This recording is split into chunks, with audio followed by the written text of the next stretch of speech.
నమస్తే. శ్రీ గురుభ్యో నమ. శ్రీమాత్రే నమ. ఆదిత్యాయ చ సోమాయ మంగళాయ బుధాయ గురు శుక్ర శనిభ్యే రాహవే కేతవే నమ. ఇక రెండవ రాశి రెండవ పక్షంలో అంటే జనవరి 2025 రెండవ పక్షానికి అను గ్రహస్థితి ఎలా ఉంది అంటే గ్రహాల యొక్క గమనం ఎలా ఉంది అంటే ముందుగా రాహు మీనంలో ఉన్నాడు, గురువు వక్రించి వృషభంలో ఉన్నాడు, కుజుడు వక్రించినటువంటి స్థితి మొదట 15 నుండి దాదాపు 20వ తారీఖు వరకు కర్కాటకంలో ఉండి 21 నుండి మనకి మిథునంలోకి కనిపిస్తాడు. ఇక తర్వాత కేతువు కన్యలో ఉంటాడు, బుధుడు మనకి ముఖ్యంగా ధనుసు రాశిలో కనిపిస్తాడు, రవి వచ్చేసరికి మకర రాశిలో ఉంటాడు.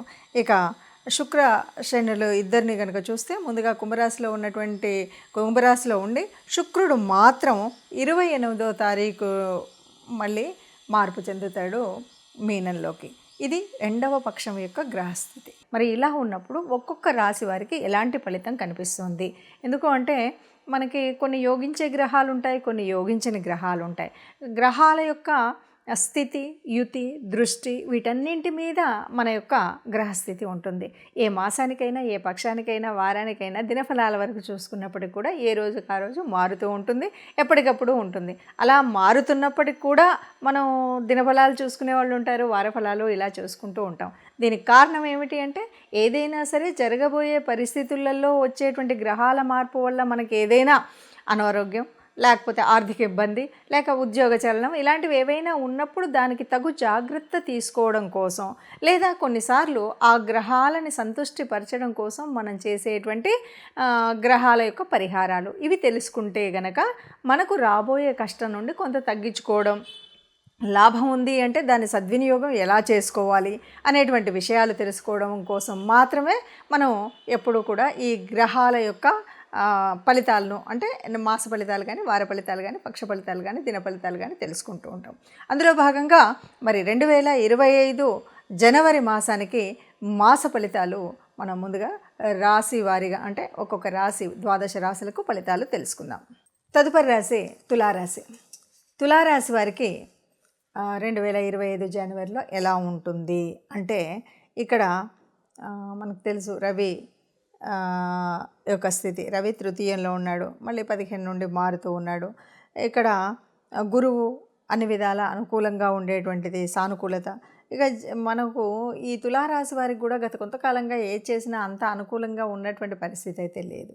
కానీ ఇప్పుడు ఈ మాసం నుండి అన్నీ కూడా అనుకూలమైనటువంటి మార్పులు కనిపిస్తాయి.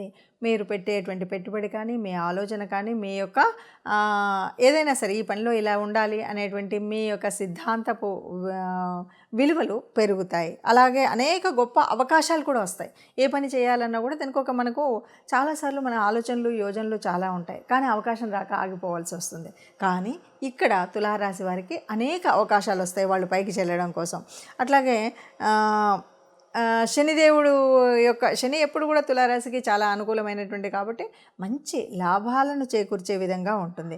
ఇక అంటే ఒక రకంగా చెప్పాలంటే ఊహించినటువంటి ఆర్థిక లాభం దొరుకుతుంది. అది ఇంతకుముందు మీరు పెట్టినటువంటి పెట్టుబడి కావచ్చు, ఇప్పుడు పెట్టినటువంటి వ్యాపారాలు కావచ్చు, ఉద్యోగంలో ఉన్నటువంటి స్థితి కావచ్చు, మీరు ఇంతకుముందు ఊహించినటువంటి లాభాలు మాత్రం ఇక్కడ ఉంటాయి. అలాగే ఉద్యోగం ద్వారా మంచి ఆదాయం రావడం. ఆరోగ్యం విషయంలో ఎలా ఉంటుంది కనుక ఆలోచిస్తే మిశ్రమ ఫలితాలని చెప్పొచ్చు. అంటే గత కొంతకాలంగా ఉన్నటువంటి అనారోగ్యం కొద్దిగా తగ్గొచ్చు, కానీ అలానే పూర్తిగా ఆరోగ్యంగా ఆనందంగా ఉన్నామని చెప్పడానికి లేదు. అంటే కొంత మిశ్రమ ఫలితాలే ఉంటాయి ఆరోగ్యపరంగా. ఇక ఏం చేస్తే బాగుంటుంది అంటే మనకి తులారాశికి మరి రాశ్యాధిపతి శుక్రుడు. అట్లాగే శుక్రుడి వల్ల కొద్దిగా అది ఉంది కాబట్టి శుక్రవారం రోజు ఏ అమ్మనైనా చాలా వరకు శుక్రవారం అంటే చండీ హోమాలు లేకపోతే ఇలాంటి ఆరాధనలు, చండీ ఆరాధనలు చేస్తూ ఉంటారు కదా, అలాంటిది ఏదైనా మనం చేసినట్టయితే బాగుంటుంది. కుటుంబ పరిస్థితులు చాలా బాగా ఉంటాయి, ఉద్యోగ వ్యాపారాలు బాగుంటాయి.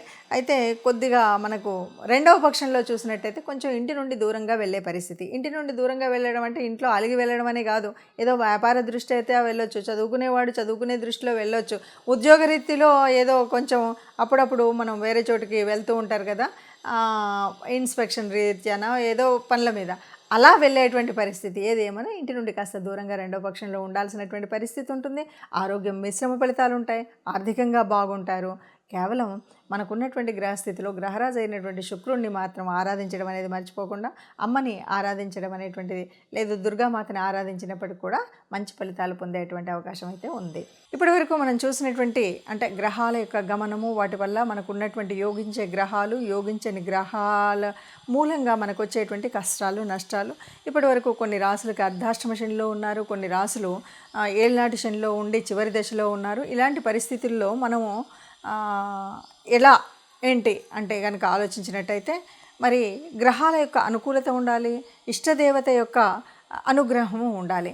అందుకోసం మనం చేయవలసినటువంటిది ఏమిటి అంటే ముఖ్యంగా ఇక్కడ శని యొక్క వక్రగతి, దీని మూలంగా వచ్చేటువంటి ఫలితాలు ఇవన్నీ మనం చూస్తున్నాం కాబట్టి తప్పకుండా ఈ మాసంలో మాసం పక్షాల్లో అంటే ప్రతి పక్షంలో కూడా ఒకసారైనా కనీసం నవగ్రహ మండపానికి వెళ్ళడం అనేటువంటిది తప్పనిసరిగా చేయాల్సినటువంటిది.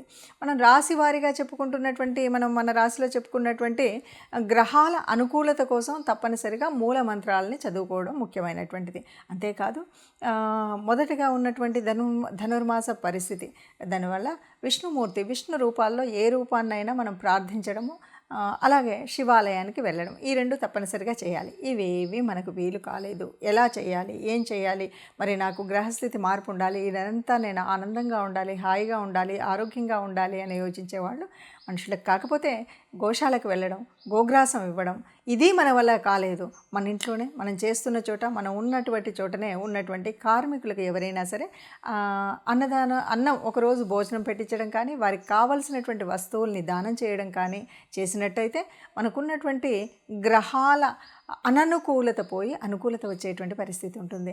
ఎవరైనా సరే అందరం అనుకూలంగా ఉండాలి, గ్రహాల అనుకూలంగా ఉండాలి, దేవతల యొక్క అనుగ్రహం ఉండాలి. దీనికి కూడా దేవతా అనుగ్రహం కోసం ఇష్టదేవతా ప్రార్థన అనేటువంటిది మర్చిపోకుండా చేయాలి. లేదు బయటకు వెళుతున్నాం, ఏ కష్టం రాకుండా ఉండాలి అని అనుకున్నప్పుడు మనం తప్పనిసరిగా ఏదైనా ఒక చిన్న శ్లోకం, రాముడికి సంబంధించినటువంటిది ఏదైనా సరే, ఆపదామపహర్తారాం దాతారాం సర్వసంపదాం లోకాభిరామం శ్రీరామం భూయో భూయో నమామ్యహం అంటాం కదా. ఇది చదివితే ఎప్పుడూ కూడా ఎక్కడా కష్టం ఉండదు. ఇంత పెద్ద శ్లోకం మాకు కష్టం అండి అనుకుంటే కనీసం ఆ అమ్మని తలుచుకోండి, శ్రీమాత్రే నమః అనుకోండి. శ్రీమాత్రే నమః అనుకుంటూ మనం ఏదైనా పని మొదలుపెట్టినా, బయటకు అడుగు పెట్టినా మనం ఇలా చేసినట్టయితే మనకు ఉన్నటువంటి కష్టాలన్నీ పోయి అనుకూలమైనటువంటి పరిస్థితులు అన్ని మాసాల్లాగానే మనం అందంగా మనందరం కూడా ఆనందంగా ఉండాలి, సంతోషంగా ఉండాలి. ఆ సంతోషంగా ఉన్న వాళ్ళలో మనం తప్పనిసరిగా ఉండాలి అని కోరుకుందాం. సర్వే జనా సుఖినో భవంతు అందాం.